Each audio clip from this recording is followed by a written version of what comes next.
பிள்ளைகளே, இயேசுவின் நாமத்தினாலே உங்களை ஒவ்வொரு நாளும் இந்த வீடியோ மூலிமா இந்த வசனத்தோடு காண்பதில் மிகுந்த மகிழ்ச்சி, மிகுந்த சந்தோஷம். இந்த நாளில் ஒரு வேத வசனத்தை காண்பிக்கிறேன். நீதிமொழிகள் 21:23.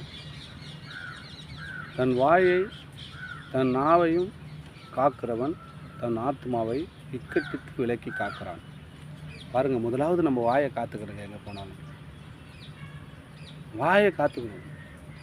அப்போ தான் நம்ம ஆத்துமானா வாயை குத்துட்டு மாட்டிக்கணும் பாடுறான். சும்மானா இருந்தானா எதனா வார்த்தை சொல்லிவிடுவாங்க, மாட்டிக்கான், பெரிய பிரச்சனை ஆகி கோர்ட்டு கேஸ் அப்படின்னு போயிடும். ஒரே ஒரு வார்த்தை தாங்க. அதான் சொல்கிறார், தன் வாயை தன் நாவையும் காக்கிறவன் தன் ஆத்மாவை காக்கிறான். கொலை கூட நடக்குங்க. வாய் வார்த்தையினால் பெரிய பிரச்சனை ஆகி வெட்டி போடுறாங்க. இத்தனை பேர் பார்த்துக்கலாம்.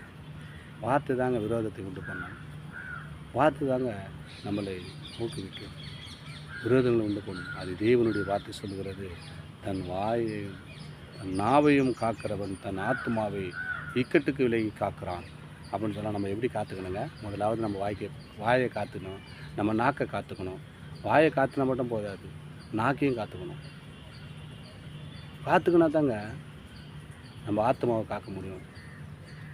ஆத்மா விளையாடு பெற்றது இல்லையா, அழிஞ்சு போய்டு இல்லையா. இந்த நாள் ஒரு வார்த்தை சொல்லிவிட்டு விரோதங்களை உண்டு பண்ணிட்டு ரெண்டாவது நம்ம பேசவே மாட்டாங்க.